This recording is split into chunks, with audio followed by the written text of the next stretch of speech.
De 24-jarige Jelle van den Bergen uit Ljout is een van de 6 bewoners van het studentenhuis dat jongerein met autisme waaien. Nou, heb ik dat ding liggen.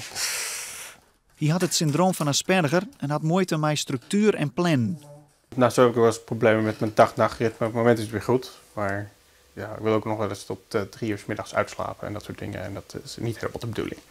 Nou, ze helpen mij nog wel eens met een planning maken. En in principe, huishoudelijke taken zijn hier centraal gepland. Dus dat komt ook vaak wel goed. Hoewel zitten ze ook nog wel af en toe achteraan. Ja, inderdaad, samenwerking, projectgroepjes erin woon Prottingsberg. Ik wil een stukje oorzochtbewaring van oké, ik moet iets goed zien, wie kan hebben, hoe krijg ik dat van elkaar, wat moet ik leren van tentamen. Sommigen binnen echt dermate intelligent dat ze eigenlijk middelbare scholen gewoon hebben kinderdwan en nou eigenlijk nog maar te leren. Uit onderzoek bleek dat de jongerein het met deze help beter door als eerst. Succes of net, de toekomst van deze studentenhuizen is onwis.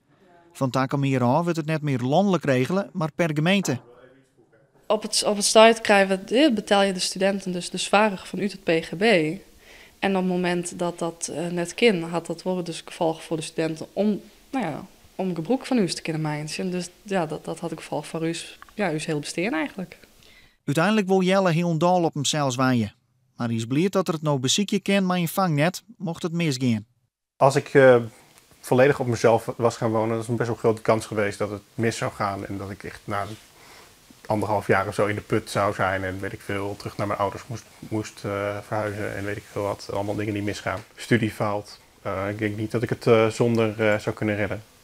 Er ligt nog wel een flinke stapel was. Dit is mijn schone was. Ik dump het altijd op de bank, want mijn kast heeft niet helemaal genoeg ruimte.